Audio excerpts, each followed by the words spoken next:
السلام عليكم ورحمة الله وبركاته. النهارده احنا قلنا نبص بصة كده على كوبري أو كوبري سيدي بشر الكورنيش، اسم الرسمي بقى، ونبص ونشوف الطريق نفسه عامل ازاي دلوقتي. ادي الطريق عريض جدا اتجاه، وادي الاتجاه التاني، وادي الكوبري اللي جاي من المنشية في اتجاه المنتزه.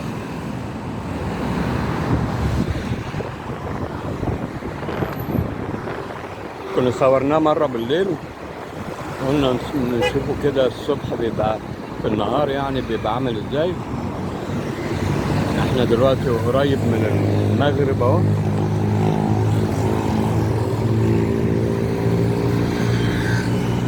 فنشوفوا ايه اللي بيحصل والحركة عاملة ازاي.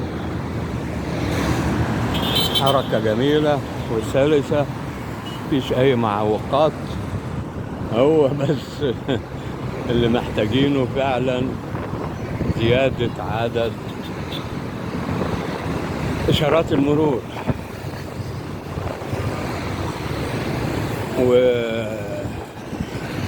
وإشارة مرور محمد نجيب اشتغلت ايه، بس لسه العدد يعتبر صغير.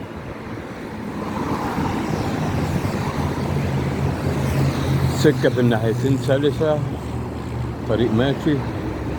ما شفناهوش ده من 2.5 سنين.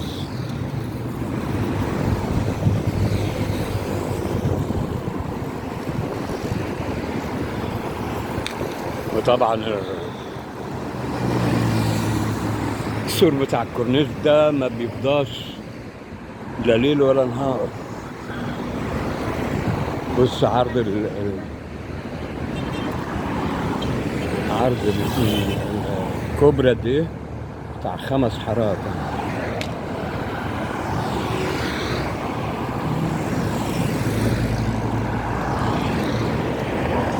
اتظبط المناسيب بتاعت الشنايش بتاعت الاسفلت وكل حاجة تمام، وتم الافتتاح التجريبي،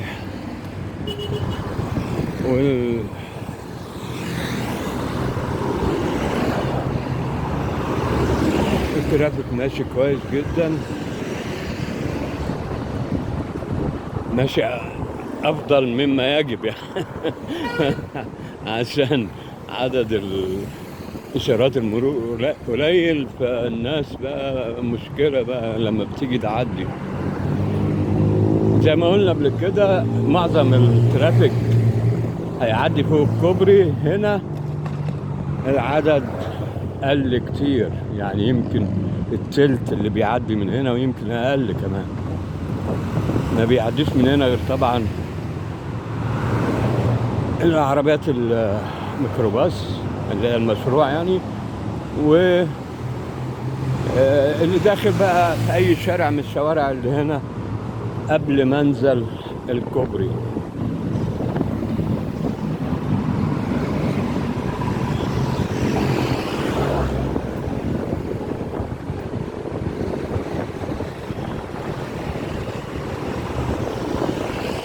زي ما قلنا المرة اللي فاتت، لسه فاضل شوية بقى معجون، خلصوا مناطق كتيرة أو مساحات كتيرة من سطح الكوبري. فاضل مساحات يعني يمكن 20% فاضلين ولا حاجة.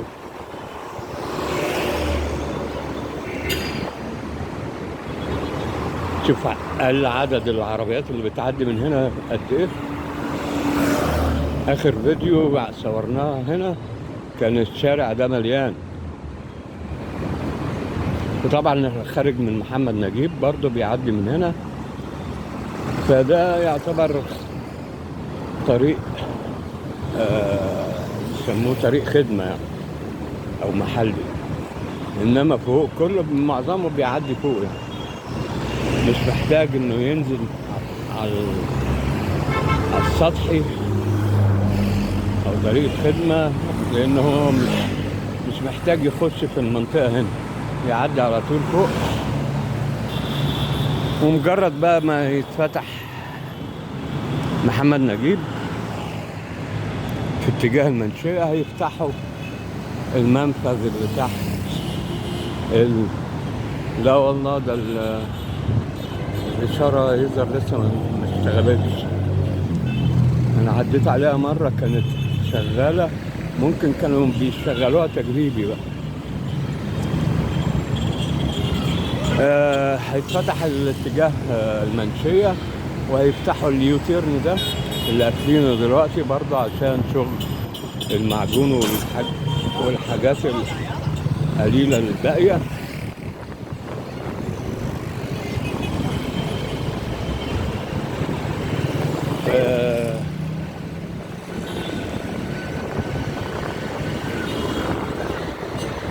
هو كان في الموقع بتاع الصفحة بتاعت المحافظة على النت كانوا بيقولوا هيحولوا الترافيك على خالد بن وليد عشان يلغوا محط إشارة مسجد سيدي بشر تماما. أنا كنت فهمتها إن هيتغير اتجاه شارع خالد بن وليد للي جاي من شارع مسجد سيدي بشر يخش شارع خالد بن وليد. فهو يعني التصحيح بقى اللي أنا فهمته بعد كده إنه اللي ماشي هنا في الخدمة دي في طريق الخدمة ده هيخش يمين قبل محطة قبل إشارة مسجد سيدي بشر، هيخش يمين في شمال شارع خالد بن وليد ويكمل على طول بخالد بن وليد. أو لو غيروا اتجاه شارع مسجد سيدي بشر في المنطقة بين خالد بن وليد ومؤسسة الكهرباء هيخش يمين تاني لو متجه للحي والمزلان. يعني ده اللي هو متوقع ينفذ قريب يعني. فده لحد دلوقتي هو طبعا الخبر كان منشور على موقع المحافظة أو بوابة المحافظة على النت لكن لسه ما اشتغلش أو لم ينفذ حتى الآن. هنا اليوتيرن أهو، وهنا اتجاه المنشية.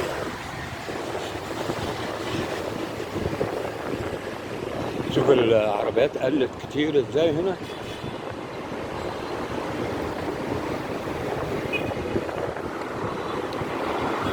عشان معظم اللي فوق معظم الترافيك معدي فوق دلوقتي. هنا بيجي اللي داخل بقى محمد نجيب عشان يحود شمال في العسوي ويكمل او يكمل على طول لغايه حتى شارع محمد نجيب مقفول دلوقتي صحيح. يبقى هو بيخش هنا ويحود شمال في شارع العسوي ويكمل الطريق بدل ما يكمل قدامه ويعدي. هو غالبا اللي بيخش من هنا يا اما ميكروباص يا اما حد عايز المنطقة اللي هي بين محمد نجيب وشارع مسجد سيدي بشر، يا اما هيخش يمين كمان عند مؤسسة الكهرباء ويكمل لحد الحي او المزلقان وقبل السكة. ما شاء الله لا قوة إلا بالله. ولولا إذ دخلت جنتك قلت ما شاء الله لا قوة إلا بالله. هيبان بقى أهمية الكوبري ده لما يخلص محور محمد نجيب كامل. لما يخلص محور محمد نجيب كامل هتبص تلاقي ترافيك بقى في منتهى السلاسة. مش في المنطقة هنا، الناس فاكرة ان الكوبري ده معمول عشان المنطقة هنا بس، ده هو هيعمل فرق كبير لغاية شارع مصطفى كامل. شوف شارع مصطفى كامل بعيد عن هنا قد ايه، بتاع 7-8 كيلو يمكن 10 كيلو. فيعني وطبعا بيخدم المناطق اللي بينهم بقى، بين هنا وبين شارع مصطفى كامل.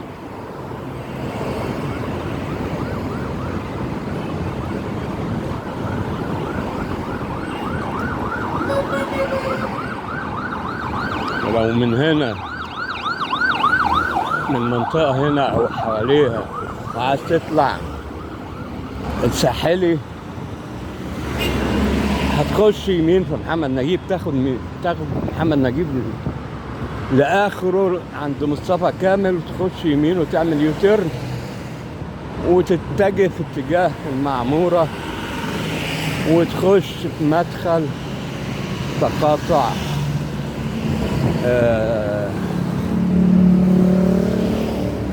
مصطفى كامل مع شارع أنور السادات 45 سابقا. تدخل يمين في بداية الساحلي أو يعني المتجه للساحلي، وتوصل للساحلي من غير ما توصل من هنا على الكورنيش لغاية شارع 45 عشان توصل للساحلي. يعني طريق بديل بيعمل فرق برضو للمنطقة اللي من هنا.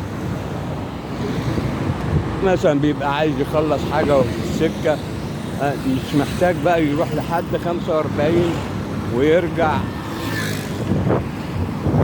يخلص مشواره والكلام من ده. هو من هنا ياخد محمد نجيب في اتجاه لغاية ما يوصل مصطفى كامل، ومن هنا بقى من هناك يتصرف يعني. المهم انه بص الترافيك عامل ازاي.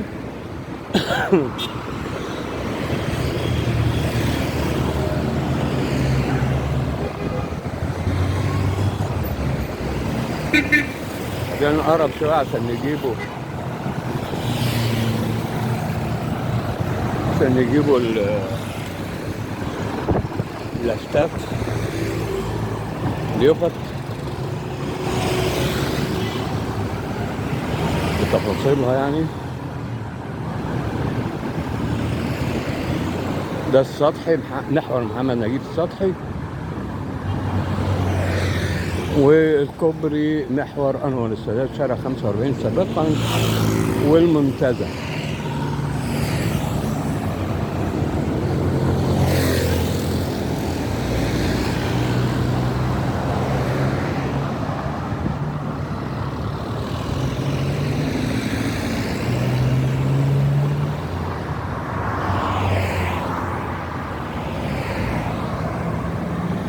ادي كوبري محمد نجيب من الناحية دي. ان شاء الله مش هنطوله المرة دي، هنخلوا الناحية التانية يوم تاني نشوفوا ايه اللي بيحصل. ولا تنسونا بالاشتراك واللايك والشير عشان ان شاء الله يوصل لكم كل جديد على قناتكم، قناة اسكندرية مع ماجد النصري. والسلام عليكم ورحمة الله وبركاته.